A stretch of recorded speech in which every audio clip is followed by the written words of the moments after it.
আসসালামু আলাইকুম। সবাইকে আমন্ত্রণ জানাচ্ছি এবি নিউজ প্রাইম সংবাদে। আপনাদের সঙ্গে আছি আমি সুমাইয়া মেঘলা। শুরুতেই জানিয়ে দেব সংবাদ শিরোনাম। জুলাই সনদের রায় বাস্তবায়ন না করার অভিযোগ জামায়াতের। বিএমএ কাউন্সিলের 34 সদস্যের নতুন কেন্দ্রীয় কমিটি ঘোষণা। মাগুরার শ্রীপুরে সাংবাদিকের উপর হামলা, নিরপেক্ষ নির্বাচনে গঠিত সংসদ দেশকে এগিয়ে নেবে বলেন স্পিকার হাফিজউদ্দিন। বার কাউন্সিল নির্বাচন গোছানো নিয়ে সংসদে আইনমন্ত্রীর ব্যাখ্যা। বিইউবিটিতে বর্ষবরণ ও বৈশাখী মেলা 2026। ইউক্রেন জুড়ে রাশিয়ার ভয়াবহ ক্ষেপণাস্ত্র হামলা, শিশুসহ নিহত 16। ইরান যুক্তরাষ্ট্র উত্তেজনা প্রশমনে পাকিস্তানের মধ্যস্থতা, চুক্তির আশায় হোয়াইট হাউস। সাবেক ও বর্তমান অধিনায়কদের ক্যাপ্টেন্স কার্ড দিচ্ছে বিসিবি। কিউইদের বিপক্ষে উইকেটের চেয়ে পারফরম্যান্সে গুরুত্ব মিরাজের। দর্শক, এতক্ষণ শুনছিলেন শিরোনাম, এখন বিস্তারিত। বাংলাদেশ জামাতে ইসলামীর সেক্রেটারি জেনারেল অধ্যাপক মিয়া গোলাম পারওয়ার অভিযোগ করেছেন যে জুলাই সনদের ভিত্তিতে হওয়া গণভোটের রায় বর্তমান সরকার বাস্তবায়ন করছে না। তার দাবি, যারা নতুন রাষ্ট্র কাঠামোর প্রত্যাশায় ভোট দিয়েছিলেন তারা সেই স্বপ্ন পূরণ হতে দেখছেন না, বরং সরকার নানা অজুহাতে গণরায় উপেক্ষা করে দেশ পরিচালনা করছে, এমন মন্তব্য করেন তিনি। বৃহস্পতিবার দুপুরে রাজধানীর মগবাজারস্থ আলফালা মিলনায়তনে 11 দলীয় ঐক্যের বৈঠক শেষে আয়োজিত সংবাদ সম্মেলনে তিনি এসব কথা বলেন। বৈঠকে দেশের সার্বিক রাজনৈতিক পরিস্থিতি, জ্বালানি সংকট মোকাবেলা এবং গণভোটের রায় বাস্তবায়নের দাবি নিয়ে আলোচনা হয়। জুলাই সনদে যে সংস্কারের ব্যাপারে জাতি ঐক্যবদ্ধ হয়ে সম্মতি দিয়েছিল, সবাই সংস্কারের পক্ষে। জুলাই সনদে আমরা স্বাক্ষরকারী যে দলগুলো ছিলাম, প্রত্যেকটি কথা জুলাই সনদের সবকিছুই পুরোপুরি বাস্তবায়ন করা ছাড়া এর যে আইনি ভিত্তি, আমাদের সংবিধান সংস্কার পরিষদের অধিবেশন আহ্বান এবং সেটাকে এই জুলাই সনদকে আইনে রূপান্তরিত করে সংবিধানের অংশ হিসেবে যুক্ত করা, এই ছাড়া আমাদের সামনে আর কোনো সমাধান নেই। অন্যদিকে বাংলাদেশ মাদ্রাসা অ্যাসোসিয়েশনের বিএমএর কাউন্সিলে 34 সদস্য বিশিষ্ট নতুন কেন্দ্রীয় কমিটি ঘোষণা করা হয়েছে। বৃহস্পতিবার 16 এপ্রিল জাতীয় প্রেস ক্লাবে শিক্ষা সংস্কার ও মানবতার কল্যাণে কওমি মাদ্রাসার অবদান শীর্ষক আলোচনা সভা শেষে পূর্ণাঙ্গ কমিটির কাউন্সিল অনুষ্ঠিত হয়। কাউন্সিলের সভাপতি নির্বাচিত হয়েছেন মুফতি আব্দুল হামিদ গওহারি, সাধারণ সম্পাদক মাওলানা মোহাম্মদ তানবীরুল ইসলাম এবং সাংগঠনিক সম্পাদক মুফতি হিফজুর রহমান। নতুন নেতৃত্বের মাধ্যমে কওমি মাদ্রাসা শিক্ষার উন্নয়ন, সংস্কার এবং সংগঠনের কার্যক্রম আরও গতিশীল হবে বলে আশা প্রকাশ করেন সংশ্লিষ্টরা। মাগুরার শ্রীপুর উপজেলায় একটি ফিলিং স্টেশনে অনিয়মের ভিডিও ধারণ করতে গিয়ে এক সাংবাদিকের উপর হামলার অভিযোগ উঠেছে। বৃহস্পতিবার সকালে উপজেলার মাজেদা ফিলিং স্টেশনে এ ঘটনা ঘটে। অভিযোগের পর অভিযুক্ত পুলিশ সদস্য নাজমুলকে প্রত্যাহার করে পুলিশ লাইনে সংযুক্ত করা হয়েছে। প্রত্যক্ষদর্শীরা জানান, সাংবাদিক আব্দুর রশিদকে প্রথমে ওই পুলিশ সদস্য ধাক্কা দিয়ে ফেলে দেন এবং তার মোবাইল ফোন ছিনিয়ে নিয়ে ধারণ করা ভিডিও মুছে ফেলার চেষ্টা করেন। পরে স্থানীয় কয়েকজনকে দিয়ে তাকে আবারও মারধর করা হয়। জানা যায়, বরিশাট গ্রামের মাজেদা ফিলিং স্টেশনটিতে নির্ধারিত মূল্যের চেয়ে বেশি দামে তেল বিক্রি এবং প্রকাশ্যে বোতল ও ড্রামে তেল বিক্রির অভিযোগ দীর্ঘদিন ধরে রয়েছে। এতে সাধারণ গ্রাহকরা ভোগান্তিতে পড়ছেন।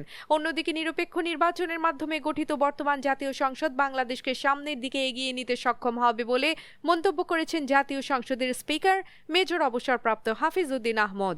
বৃহস্পতিবার 16 এপ্রিল ভোলা সফরের অংশ হিসেবে বেলা 11:30টায় বরিশাল নগরীর সার্কিট হাউসে সাংবাদিকদের সঙ্গে আলাপকালে তিনি এ কথা বলেন। গণতন্ত্র ছাড়া তো বাংলাদেশের মুক্তি বা সমৃদ্ধি অর্জন সম্ভব নয়। সেই দিক দিয়ে রাজনীতির এই একটা ভালো দিক আমি লক্ষ্য করেছি যে সাধারণ মানুষের সচেতনতা বেড়েছে, গণতন্ত্রের প্রতি তাদের ঐকান্তিক আগ্রহ বেড়েছে। এটি বাংলাদেশকে অনেক আগে নিয়ে যাবে। বিশেষ করে গত 16 বছরের স্বৈরশাসনের পর ছাত্র জনতা, ছাত্রদের অভিভাবকরা, সাধারণ মানুষ রাজপথে নেমে যেভাবে এই মাফিয়াতন্ত্রের অবসান ঘটিয়েছে, সেটি বাংলাদেশের জন্য এক গৌরবময় অধ্যায়। বাংলাদেশ বার কাউন্সিল একটি স্বায়ত্তশাসিত প্রতিষ্ঠান এবং এর অভ্যন্তরীণ সিদ্ধান্তে সরকারের কোনো হস্তক্ষেপ নেই বলে জাতীয় সংসদে জানিয়েছেন আইনমন্ত্রী আসাদুজ্জামান। বিভিন্ন বার অ্যাসোসিয়েশনের অনুরোধ এবং আসন্ন ঢাকা বার নির্বাচনের কারণে বার কাউন্সিলের নির্বাচন পেছানো হয়েছে বলেও তিনি জানান। বৃহস্পতিবার সংসদ অধিবেশনে রংপুর 4 আসনের সংসদ সদস্য আক্তার হোসেনের এক পয়েন্ট অব অর্ডারের জবাবে আইনমন্ত্রী এ বক্তব্য দেন। আক্তার হোসেন তার বক্তব্যে প্রশ্ন তোলেন, বার কাউন্সিলের নির্বাচন স্থগিতের পেছনে বিদ্যুৎ সংকট বা রাজনৈতিক উদ্দেশ্য আছে কি না। উদ্যোগ গ্রহণ করেছি এবং সেই ব্যাপারে বার কাউন্সিল একটি স্বায়ত্তশাসিত প্রতিষ্ঠান, আপনি জানেন। তারা স্বকীয়ভাবে স্বাধীনভাবে সিদ্ধান্ত নেন। মাননীয় স্পিকার, বার কাউন্সিলের উনি যে কথাটা বললেন জ্বালানি মন্ত্রণালয়কে টেনে এনে শুধুমাত্র একটা কারণে, সেই প্রেস রিলিজ আমিও পড়েছি, আমার নোটিশও এসেছে। উনি যে জিনিসটা বলেননি সেটা হলো ঢাকা বার সহ বেশ কয়েকটি বার অ্যাসোসিয়েশন থেকে বার কাউন্সিলের কাছে অনুরোধ এসেছে যে তাদের ওখানে এখন নির্বাচন চলছে, তাদের নির্বাচন প্রক্রিয়া সমুন্নত রাখার জন্য, এইটাকে নির্ঝঞ্ঝাট রাখার জন্য, ওই বার অ্যাসোসিয়েশনগুলোর নির্বাচনকে নির্ঝঞ্ঝাট রাখার জন্য নির্বাচনটা পিছানোর জন্য বলেছেন। এবং বার কাউন্সিল একটি সংবিধিবদ্ধ সংস্থা হিসাবে বিভিন্ন বার অ্যাসোসিয়েশনের সেই অনুরোধটাও রক্ষা করেছেন। ফলে এই পার্টটা কিন্তু উনি এদিকে Bangladesh university of business and technology BUBT ক্যাম্পাসে অনুষ্ঠিত হয়েছে বর্ষবরণ ও বৈশাখী মেলা 2026। বাঙালি সংস্কৃতি, চিরায়ত ঐতিহ্য ও নতুন বছরের উদ্দীপনাকে বরণ করে নিতে সকাল থেকেই ক্যাম্পাসে সৃষ্টি হয় উৎসবমুখর পরিবেশ। ভোরে সূর্য ওঠার পর থেকেই পুরো ক্যাম্পাস রঙিন বৈশাখী সাজে সেজে ওঠে, যেন প্রাণের স্পন্দনে জেগে ওঠে নতুন এক BUBT। সকালে বিশ্ববিদ্যালয়ের উপাচার্য প্রদীপ প্রজ্বলন ও ফিতা কেটে উৎসবের আনুষ্ঠানিক উদ্বোধন ঘোষণা করেন। এ সময় উপস্থিত ছিলেন বিভিন্ন অনুষদের ডিন, রেজিস্ট্রার, বিভাগীয় প্রধান, শিক্ষক শিক্ষিকা এবং কর্মকর্তা কর্মচারীরা। ইউক্রেন জুড়ে রাশিয়ার ভয়াবহ ক্ষেপণাস্ত্র ও ড্রোন হামলায় প্রাণ হারিয়েছেন অন্তত 16 জন। 32 ঘণ্টার ইস্টার যুদ্ধবিরতি শেষ হতে না হতেই বুধবার রাতভর ওডেসা, কিয়েভ ও দিনিপ্রোপেত্রোভস্ক লক্ষ্য করে 44টি ক্ষেপণাস্ত্র ও রেকর্ড 659টি ড্রোন নিক্ষেপ করে মস্কো।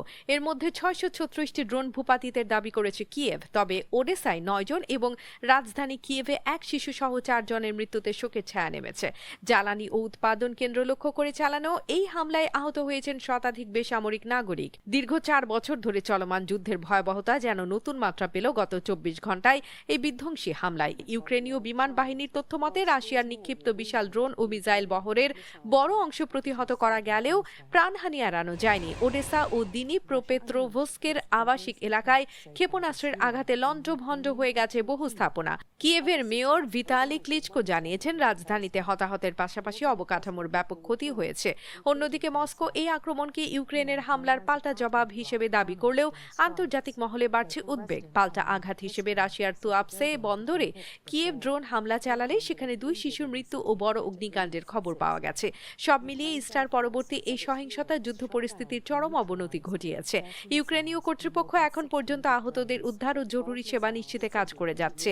যুদ্ধবিরতির পর এমন মরণঘাতী হামলা কৃষ্ণ সাগরীয় অঞ্চলে নতুন করে অস্থিরতা তৈরি করেছে। ইরান ও যুক্তরাষ্ট্রের মধ্যে দীর্ঘদিনের উত্তেজনা নিরসনে মধ্যস্থতাকারী হিসেবে আবির্ভূত হয়েছে পাকিস্তান। হোয়াইট হাউস ইসলামাবাদের ভূমিকার অসাধারণ প্রশংসা করে জানিয়েছে, পরবর্তী শান্তি আলোচনা পাকিস্তানের রাজধানীতেই অনুষ্ঠিত হতে পারে। ওয়াশিংটন একটি চুক্তিতে পৌঁছানোর ব্যাপারে আশাবাদী হলেও তেহরান হুঁশিয়ারি দিয়েছে, বন্দর অবরোধ তুলে না নিলে লোহিত সাগরের বাণিজ্য বন্ধ করে দেয়া হবে। বর্তমানে পাকিস্তানের সেনাপ্রধান তেহরানে অবস্থান করছেন এবং একটি বড় চুক্তির প্রস্তাব নিয়ে উভয় পক্ষ গুরুত্বের সাথে আলোচনা চালাচ্ছে। মধ্যপ্রাচ্যের ভূ রাজনীতিতে নতুন মোড় নিতে শুরু করেছে তেহরান ও ওয়াশিংটনের সম্ভাব্য এই শান্তি আলোচনা। যুক্তরাষ্ট্রের ভাইস প্রেসিডেন্ট জেডি ভ্যান্স ইরানকে 6 সপ্তাহের যুদ্ধ শেষ করতে এবং দীর্ঘদিনের পারমাণবিক বিরোধ সমাধানে একটি বড় চুক্তির প্রস্তাব দিয়েছেন। তবে কূটনৈতিক তৎপরতার মাঝেই ইরানের তেল পরিবহন অবকাঠামো লক্ষ্য করে নতুন করে নিষেধাজ্ঞা আরোপ করেছে মার্কিন অর্থ মন্ত্রণালয়। ইসরায়েলের প্রধানমন্ত্রী নেতানিয়াহু জানিয়েছেন, ইরান থেকে সমৃদ্ধ পারমাণবিক উপাদান অপসারণ এবং হরমুজ প্রণালী পুনরায় উন্মুক্ত করাই তাদের মূল লক্ষ্য। একদিকে সমঝোতার আশা বাড়ছে, অন্যদিকে ইরানের উপর অর্থনৈতিক চাপ প্রয়োগও অব্যাহত রেখেছে বাইডেন প্রশাসন। এরই মধ্যে ওয়াশিংটনের বিশেষ বার্তা নিয়ে পাকিস্তানি প্রতিনিধি দল তেহরানে পৌঁছেছে, যেখানে বৃহস্পতিবার আদান প্রদান হওয়া বার্তাগুলো নিয়ে বিস্তারিত পর্যালোচনার কথা রয়েছে। বাংলাদেশ ক্রিকেটের সাবেক ও বর্তমান অধিনায়কদের বিশেষ সম্মাননা দিচ্ছে বিসিবি। আজ সন্ধ্যায় রাজধানীর একটি হোটেলে অধিনায়কদের হাতে স্পেশাল এডিশন প্রিভিলেজ কার্ড তুলে দেবেন বোর্ড সভাপতি তামিম ইকবাল। দেশের ক্রিকেটে তাদের অনন্য অবদানের স্বীকৃতি স্বরূপ এই আজীবন সম্মাননা জানানো হচ্ছে। ব্যতিক্রমী ক্যাপ্টেন্স কার্ডের মাধ্যমে সাবেক ও বর্তমান সব অধিনায়ক আজীবন বিশেষ সুবিধা পাবেন। সংশ্লিষ্ট সূত্রে জানা গেছে, এই কার্ডটি মূলত একটি লাইফ টাইম পাস, যা প্রদর্শন করে দেশের যে কোনো স্টেডিয়ামে বসে সরাসরি আন্তর্জাতিক ম্যাচ উপভোগ করা যাবে। নারী ও পুরুষ দলের সব অধিনায়ককে এই সম্মাননা জানাতে বিসিবি সভাপতি ব্যক্তিগতভাবে আমন্ত্রণ জানিয়েছেন। এই উদ্যোগকে দেশের ক্রিকেট ইতিহাসের সাবেক তারকাদের সম্মান জানানোর ক্ষেত্রে একটি মাইল ফলক হিসেবে দেখা হচ্ছে। এদিকে শেরে বাংলা স্টেডিয়ামে নিউজিল্যান্ডের বিপক্ষে প্রথম ওয়ানডেতে মাঠে নামার আগে উইকেটের চেয়ে পারফরমেন্সে বেশি গুরুত্ব দিচ্ছেন অধিনায়ক মেহেদী হাসান মিরাজ। তার মতে ক্রিকেটাররা ছন্দে থাকলে যে কোনো উইকেটে ভালো খেলা সম্ভব। শুক্রবার শুরু হচ্ছে 3 ম্যাচের এই সিরিজ। হোম অফ ক্রিকেটের উইকেট নিয়ে চুলচেরা বিশ্লেষণের মাঝে প্রধান কোচ ফিল সিমন্স জানিয়েছেন, দিনের আলোয় খেলা হওয়ায় উইকেটে কিছুটা ধীরগতি ও বাড়তি গ্রিপ থাকতে পারে। সেই চ্যালেঞ্জ সামলাতে প্রস্তুতিও সেরেছে দল। অধিনায়ক মিরাজ প্রত্যাশা করছেন পাকিস্তান সিরিজের মতো এখানেও ভালো উইকেট পাওয়া যাবে। মূলত খেলোয়াড়দের সম্মিলিত পারফরমেন্সের উপরই সিরিজের ভাগ্য নির্ভর করছে বলে মনে করেন তিনি। দর্শক, এতক্ষণ আমাদের সঙ্গে থাকার জন্য ধন্যবাদ। সর্বশেষ সংবাদ পেতে ভিজিট করুন আমাদের ওয়েবসাইট www.abnewsinternational.com এ। সেই সঙ্গে নিয়মিত ভিডিও নিউজ পেতে আমাদের ফেসবুক পেজ ও ইউটিউব চ্যানেলে চোখ রাখুন।